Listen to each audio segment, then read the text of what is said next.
The video is incredible, right? You'd think there would be unlimited demand in the private sector for the very best the United States military can produce, really the best of the best.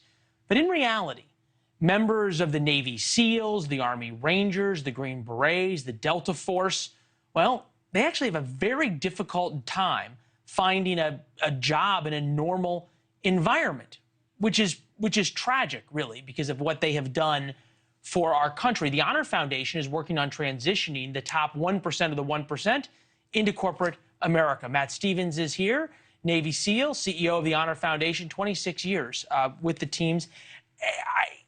I find this so confounding. Obviously, it's important what you're doing, but why is this?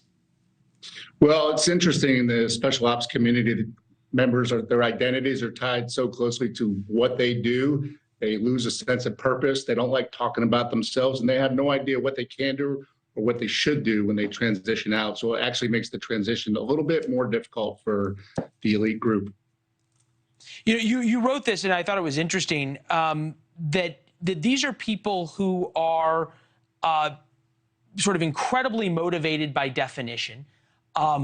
They're the epitome of ability to advance, improvise, advance, and overcome adversity. We're looking at some of their training.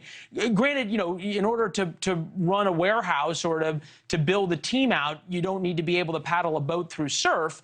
But those lessons seem to be applicable. The ability to create teams, manage teams, inspire teams.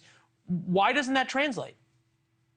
Well, it absolutely does. What we do is give them the confidence to translate those skills, right? It's all about mindset, and they absolutely have the mindset to figure things out, solve hard problems, lead companies, lead business entities within companies.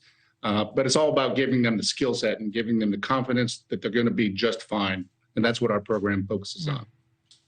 Yeah, it's really phenomenal what you guys do. I know you got a big fundraiser on Saturday with guys swimming and doing workouts all throughout San Diego and Coronado. You talked about sort of the guys don't want to talk about what they do.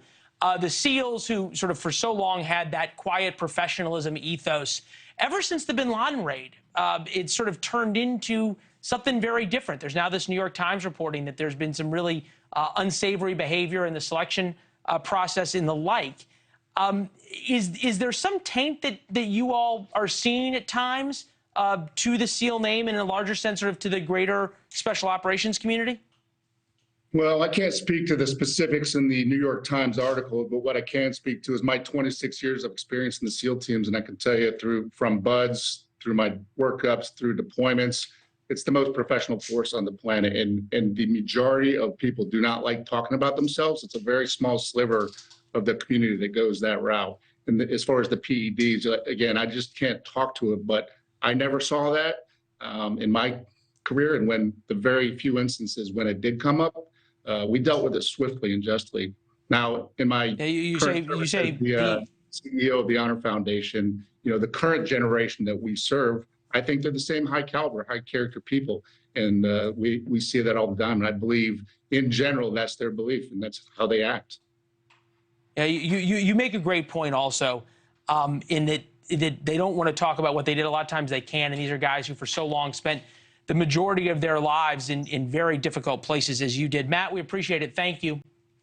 Thanks for having me. Thanks for watching. Go to newsnationnow.com to find NewsNation on your television provider. And don't forget to subscribe. Click the red button to get more of NewsNation's fact-driven, unbiased coverage.